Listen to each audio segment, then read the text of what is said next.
Whether junior high or high school student, or even at foundation level at university, there are a lot of challenges when it comes to academic study. And academic study can be very overwhelming for many students.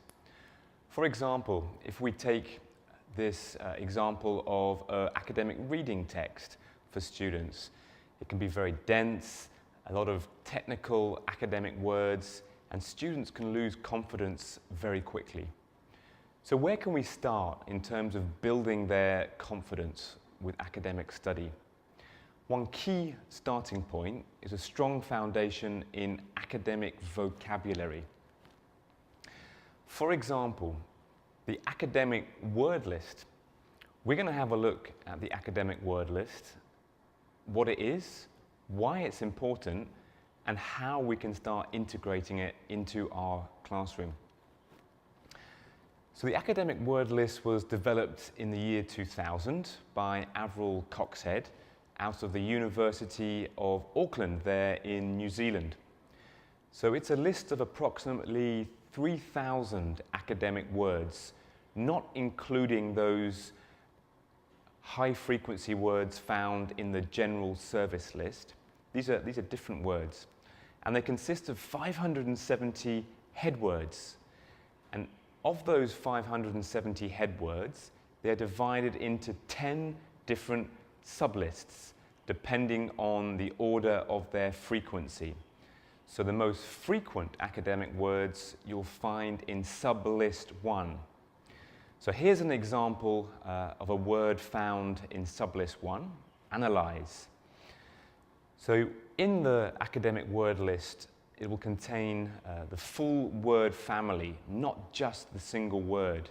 So we can see here all the words that are associated with inside the analyze word family. Analyzer, analyzers, analysis, analyzing, etc. And often you'll find that the most commonly found word will be in italics. And here's a link to a website here where you can download those different sublists. So why is the academic word list important?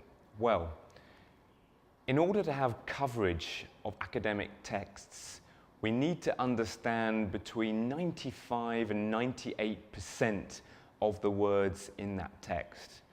So with the academic word list, plus the general service list, we can gain approximately 86% coverage of academic texts.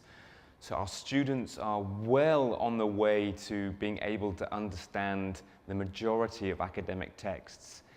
If we then plus technical vocabulary which they need for specific topics, that can add an extra 10%. So we're really building up the confidence of students with this coverage of academic words. If they have less than 90%, that makes reading academic texts very difficult.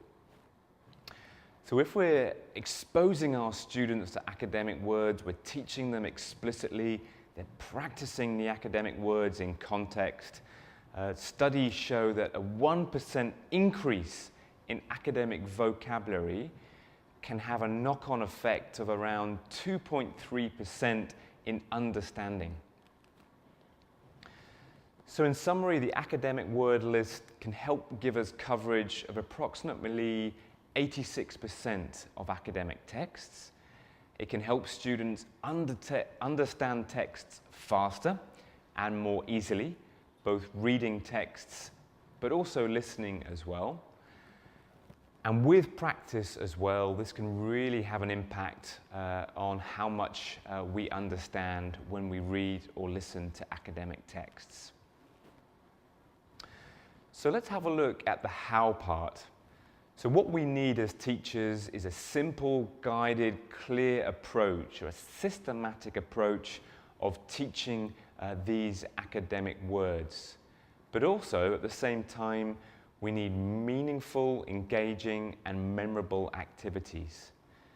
Now, as teachers, we're very busy, so having something that's readily available in a clear guided approach is key to our classroom practice.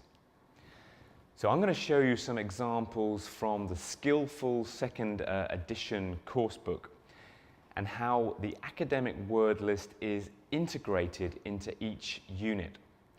So we can see from the example page here, in each unit, they cover around 6 to 8 different academic words.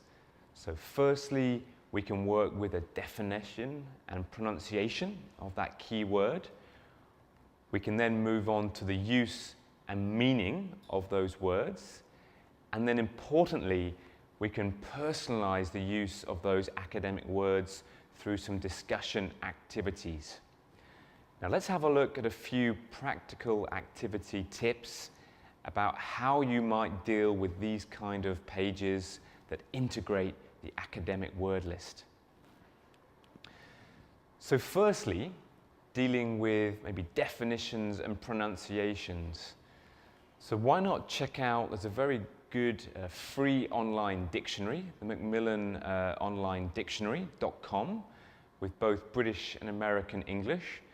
And you can get your students to search for the words, they can listen to the pronunciation there as well.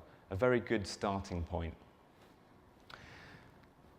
We then want to see the words very quickly in context. We don't want to see the words too much in isolation because we can lose the meaning there. So putting those academic words into the context of short sentences is a very good transition.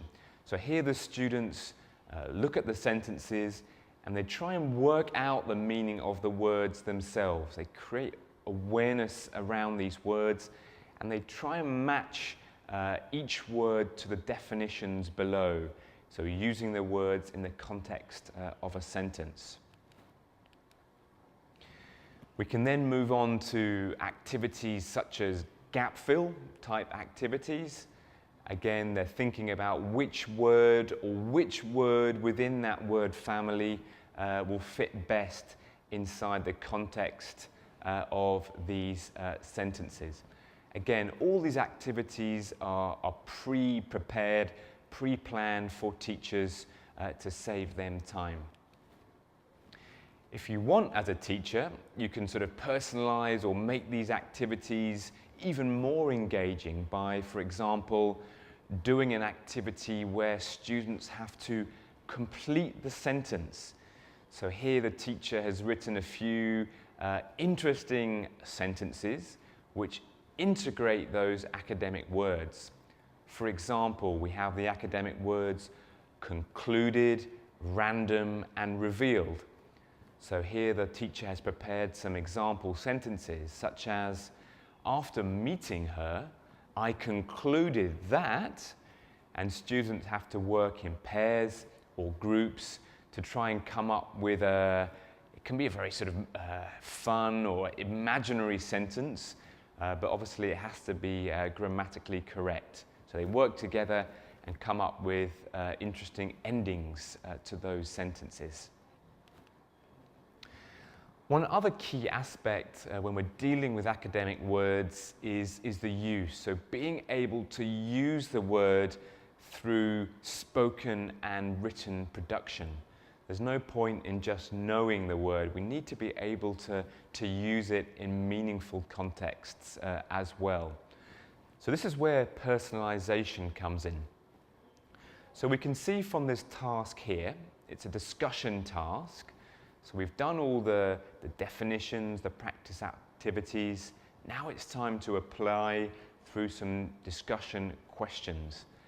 And as I mentioned, these discussion questions are personalized. It's getting them to link the topic, link the academic words to areas of their life that are of interest and motivating to the students. So here's some example questions that we can use to get them thinking in more depth around the topic using those academic words. It's important to note here also that when we're dealing with academic discussions, using those academic words, to give the students as much support as we can to really scaffold the activity. So here you notice we have sentence prompts to help the students getting started with their discussion. With higher level students, you may find this is not necessary, but it's a very good guided, scaffolded starting point for group discussions. So we should always be thinking about mixed ability options when we're doing activities like this. Many of us are faced with mixed ability classes, so giving them the support through sentence prompts is one idea for the slightly lower level students. Likewise, having some ready-made extension activities for those stronger groups or fast finishers.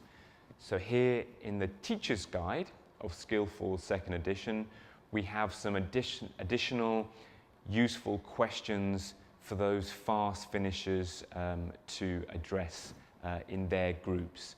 So these could be done as a written task or indeed a spoken discussion inside a group.